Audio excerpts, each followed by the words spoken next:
my song. Let's sing it. It's gonna be fucking awesome. Come on, it's gonna be fucking awesome. You know the words. It's gonna be fucking awesome.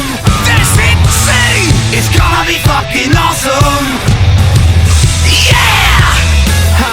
Howdy, everybody, and happy Saturday. It is I, this is Blaze Snider, the Coolest Geek Alive. How are you doing? I hope you're doing great. I'm really excited to do a Coolest Classic today on a movie that I just saw. Even though it is a classic, and I've known it to be a classic for a very long time, I had not had the opportunity to see this movie. I was born in 82. This came out in 81. And on some level, and still true, aesthetically, it just looked a little bit like passé for me. It looked like it was just like, I don't know about this movie. I was watching with my buddy Digger. And Digger's like, man, I loved that logo when I saw it. I'd never seen a logo like that before. And, Excalibur was cutting edge and was, leading a pack of lots of logos and things that looked like that. In the 80s, there was so much stuff shot with lots of smoke and lots of, sort of tricks of the light where like everything shine. Like in Excalibur, they use so many tricks to make the Excalibur be shining so brightly all the time and make it give this magical quality. And it's a lot of like tricks that you kind of see in like movies like Legend and things where it's a fantasy world or it's Dark Ages kind of vibe, and it has a certain aesthetic. Willow has a lot of these similar aesthetic things, but Excalibur for me, I don't know, for whatever reason, it was a little sore thummy when I like looked at it, and I never got around to watching it. But I love King Arthur, which, if you don't know, Excalibur, it's a King Arthur, tale. And I love, the King Arthur mythology. There's so many different places from which I have gone and enjoyed the King Arthur story, whether it's Sword in the Stone back in the day with Disney animation, or something later like First Knight with Richard Gere and Sean Connery. I actually have a King Arthur story, property or whatever that I haven't developed yet, but I plan on doing something with it one day called Fuck Merlin, just to show you how relatively not obsessed, but interested in the concept and some of the great things that you can read about some of these knights and some of this stuff. It's very interesting because the whole Arthurian legend is like, it's like kind of considered like it's real, but the roots of what people are talking about when they're talking about the Arthurian legends and Merlin, when you start to get to like, well, what is this really? Holy shit, it seems so fucking far away from the stories that have been written and everything. And then there's like, oh, well, it's kind of based on this, and you can't find out much about this that it's based on. So, it's a very interesting sort of like quasi-historical, but not really account of like something. But the cool thing about Arthurian Legend and the Knights of the Round Table, the Knights of the Round Table is the Round Table. That's really the cool thing. This will be, I don't want to like give away all the pieces of the story here, but at the same time, this is like, it's been retold so many different times. So, the basic vibe with the King Arthur tale, the Uther Pendragon, who is Arthur's father, he ends up like conquering this kingdom, all in the name of being in love with one of the other rulers' wives and wanting to have sex with her. And basically, Merlin says that anything that comes of your mating belongs to me. And so when the lady gets pregnant and gives birth to Arthur, Merlin shows up and takes the baby. Now, the classic villain, Morgan Le Fay, is Arthur's half-sister. It's his mother's sister that was born before he was, with the real king, that dude that his father killed so that he could get with this queen. So he's got a half-sister who, her bone to pick is really with the dad, who did this. But Arthur is like the fucking spawn of this trickery or rape. Now, later on, as the thing progresses, and you got Arthur going into the king position, pulling a sword from the stone, as you probably know. You eventually get Morgan Le Fay doing the exact same trick to Arthur, tricking Arthur into having sex with her, knocking her up. And then you've got Mordred, who's the evil, bastard, with very strange. I don't know how you describe this. They're half sister, half brother, and Mordred is the spawn. And he's the one who's sent to go after Arthur and like take all these people down, kill all these people. But at the heart of this story is a story about a good king who creates a round table, who creates equality, who creates balance. I mean, even within the story of, I think most people know about Lancelot and Arthur and Guinevere. There's a little bit of like a love triangle there. And in the stories, Arthur doesn't kill Lancelot. Arthur doesn't kill Guinevere. This is upsetting to him, but he handles it in a better way than often you see in so many things. He's a king. He has the power to have just killed them, and he doesn't. When springtime hits and suddenly everything's happening at once, kid stuff, work stuff, deadlines, travel, and somehow I'm still expected to grocery shop and cook like I'm in a food montage from a romantic comedy? Nah, not during busy season. That's what we call it around here. That's why I use Hungry Root. Hungry Root is basically your own personal grocery shopper and nutritionist, wrapped into one. You tell them what you like, what your goals are, gluten-free, high protein, gut-friendly, whatever, and boom, they'll fill your cart with groceries and meals you'll actually want to eat. And the best part, it learns from you. It gets smarter the more you use it. I threw together this miso ginger stir fry the other night in like 12 minutes, and my kitchen didn't look like a war zone afterwards. I've even got the kids stealing bites off my plate, which never happens. It's that easy, and it's that good. I'm saving time, I'm eating better, and I don't have to do that Sunday afternoon grocery haul that used to wreck my whole day. I love Hungry Root. Take advantage of this exclusive offer. For a limited time, get 40% off your first box, plus get a free item in every box for life. Go to hungryroot.com/CGA and use code CGA. Coolest Geek Alive? That's hungryroot.com/CGA, code CGA, to get 40% off your first box and a free item of your choice for life. hungryroot.com/CGA, code CGA.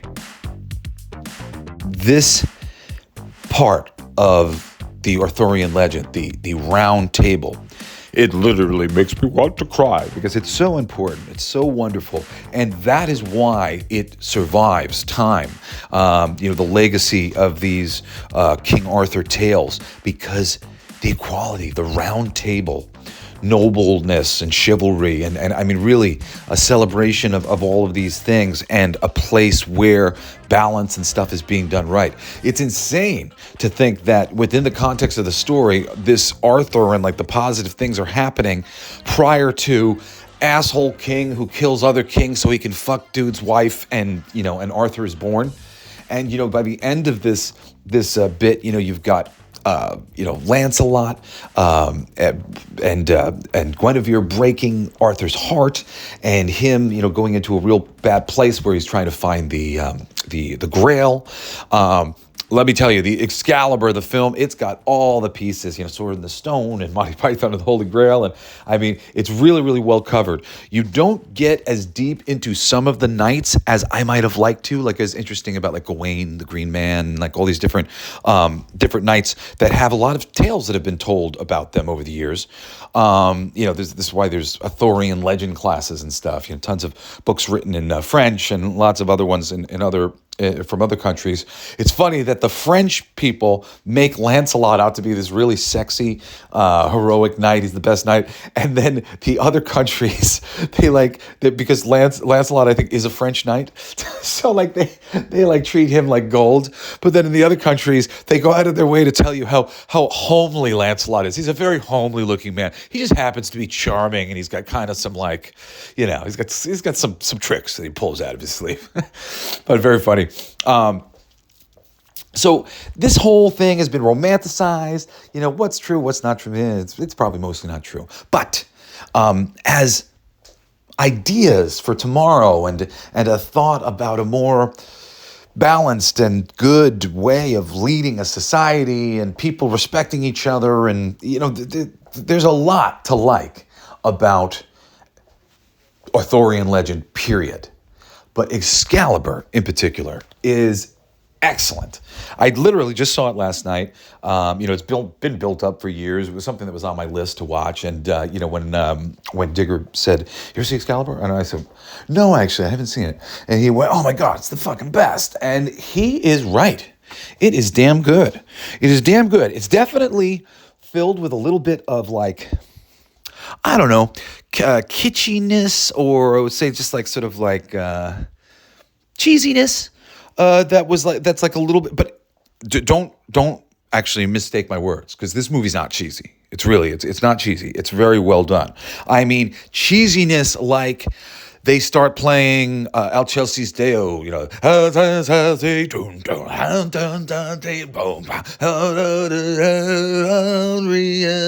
but I would say that it comes on kind of abruptly.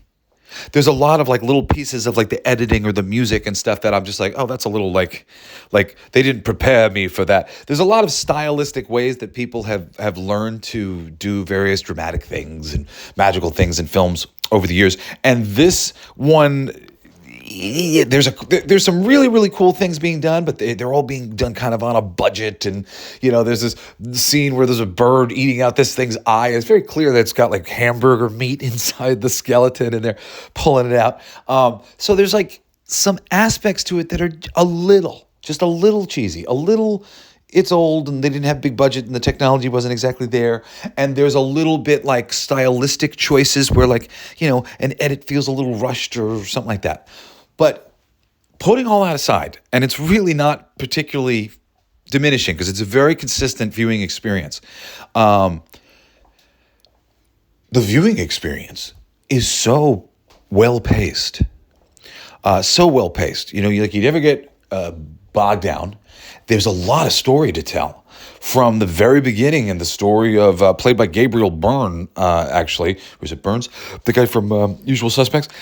He plays the Uther Pendragon, the father of Arthur, who's obsessed with this lady and wants to go, basically gets a spell put on Merlin, goes over, has sex with this lady, and she gets knocked up with Arthur.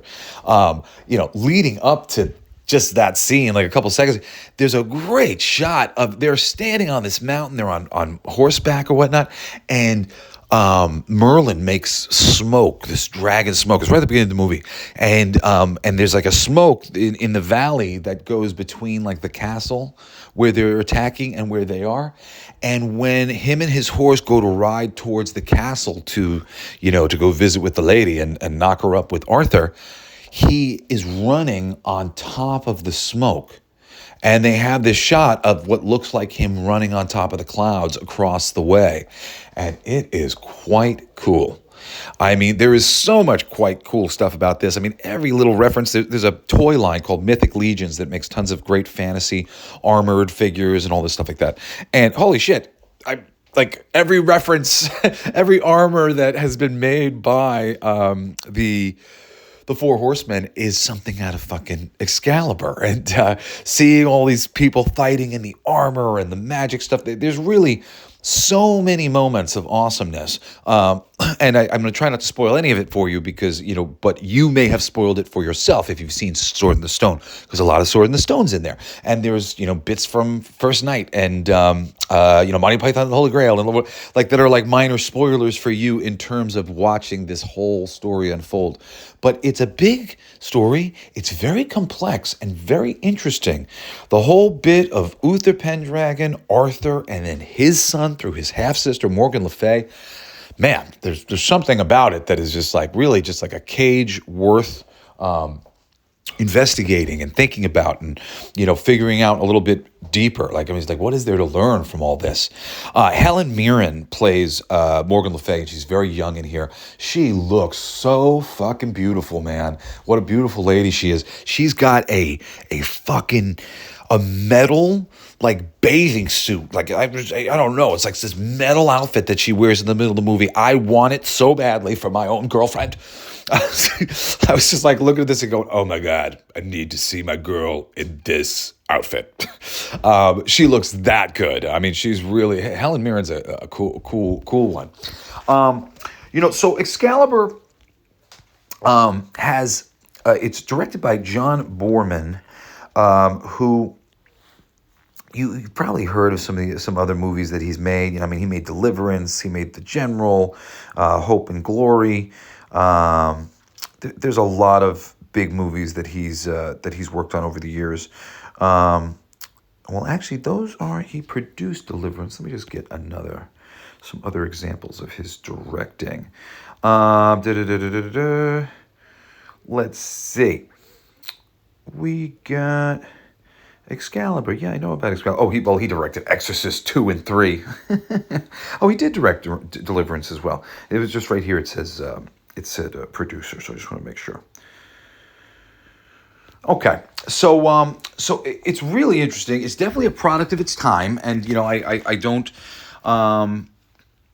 If you're super, super sensitive to like, oh, this is passé or whatever. I mean, it's not black and white. It's in color. It just definitely, aesthetically, is a little bit of an older looking movie. But I think with me saying that, I have prepared you for it, and you will be able to get a lot out of it. It's based on the book Le Morte d'Arthur by Thomas Mallory.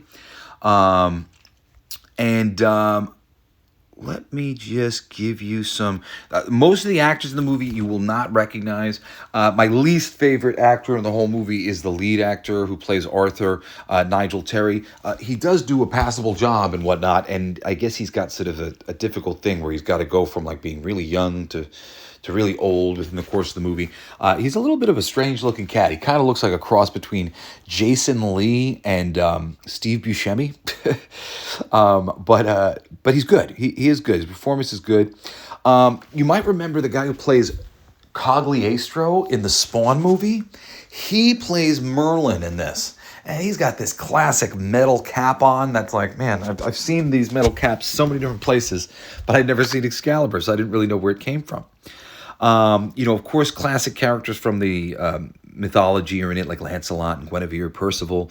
I told you Gabriel Byrne plays Uther Pendragon, the father of Arthur.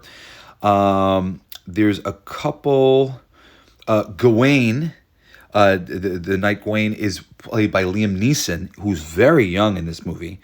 And then Patrick Stewart plays Leon de Grance, who's one of the other knights, and he's very young in the movie. He features prominently in the pulling the sword from the stone a bit, with a bit of scenery chewing pull from the stone. But it's cool to see Patrick Stewart trying to pull the sword out of the stone. And I mean, basically that's it in terms of like people who like you might recognize. But I tell you, man, this movie is excellent. It's got a 7.3 on IMDb, which is a pretty great score for a movie that came out in 1981. Just magic and sorcery and fucking knights in shining armor and death and despair and revenge. It's great. I would say that there's not a lot of humor in it. So doesn't quite reach the peaks for me of like The Princess Bride or something like that. But it is excellent. There's really just the mythology here is handled really well. It just respects the fuck out of this story and tells it quickly without really just mincing words or wasting time. It just gets from one point to the next point to the next point to the next point to the next point and just moves the story forward until it wraps up. It's like 2 hours are going to go by and you're going to be like, that's it? Oh wow, I got the whole story. It's 2 hours and 20 minutes. It didn't feel like 2 hours and 20 minutes, actually, because me and Digger, we started watching it late, too. And I was into it, and I was getting tired, and I was kind of like, how much longer is this? Because I was into it, but I was like, it felt like, the story just keeps winding and winding and winding. So it felt like it could go further, but it was not because I was like bored. I was really engaged, and though I was tired, I stayed up to finish it, and it was awesome. And Digger, who's seen it a bunch of times before, he only left. He was falling asleep too, and he only left with like 5-10 minutes to go. He was like, "Oh, you finished?" And I was like, "You almost finished it." It's great. It's such a great movie. Anyway, that's really all I have to say about it. Watch Excalibur and fucking enjoy the hell out of it. If you are not listening to my Monday show, Everything They Don't Want You to Know, I hope that you would start. It's an esoteric wisdom show. I'm telling you about fucking everything. Chemtrails and poisons in our foods and the real shit going on in the world that people don't want you to know about, that the powerful people on planet Earth don't want you to know about because they like the way things are right now. If you don't like the way things are right now, listen to Everything They Don't Want You to Know, and I'll help you to understand what you need to understand so that we can change the way things are now into a better way in the fucking future. And of course, my show, All Your Favorite Bands Suck, is still available everywhere except for Spotify because they fucking canceled us. And we will bring the show back eventually. It'll probably return to Mondays when it does. But you can still find 55 great recommendations for a ton of awesome bands, rock bands, metal bands, comedy bands, rap bands, ska bands. It's really a mix of blues bands. There's so much different shit. I love all kinds of music. So check out All Your Favorite Bands Suck on any platform but Spotify. And of course, I do a Saturday Coolest Pick, a Coolest Classic every week. But I hope you're also listening to the regularly scheduled Wednesday episode where we go for like an hour talking about pop culture as a whole and like everything that might be going on at the moment, or celebrating some wonderful geek culture thing that I adore and maybe you might adore too. And I hope you will join me this coming Wednesday for another fabulous episode of the Coolest Geek Alive. I love you guys so much. Thanks for listening to the show. See you next time. You've been listening to Coolest Geek Alive with me, your host, Jesse Blaze Snider. Don't forget to rate, comment, and subscribe for more excellent geek culture content. Thanks for listening. It's my favorite part!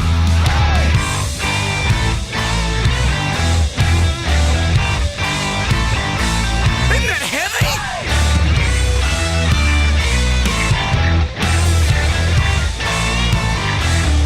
I played that! It's gonna be fucking awesome! Coolest alive! It's gonna be fucking awesome! Stay with your tribe! It's gonna be fucking awesome! Revenge of the Geeks! It's gonna be fucking awesome! Week after weeks! It's gonna be fucking awesome! Laughing with you! It's gonna be fucking awesome! And crying sometimes too! It's gonna be fucking awesome! Spelling it out! It's gonna be fucking awesome! Making you shout!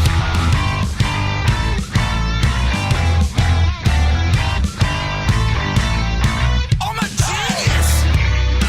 I got lyrics coming out me bum for days!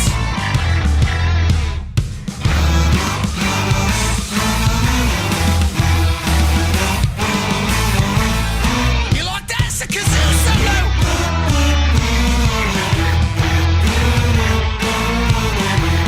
I played that too!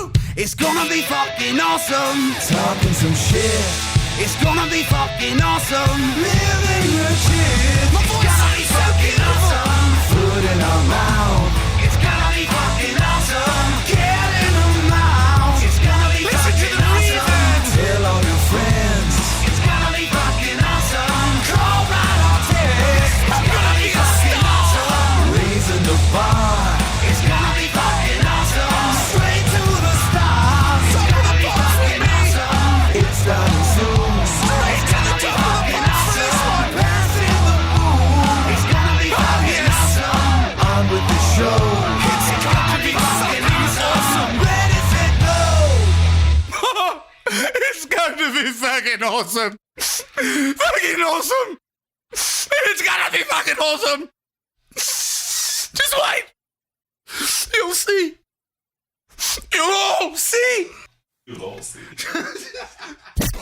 The podcast playground. Hooray!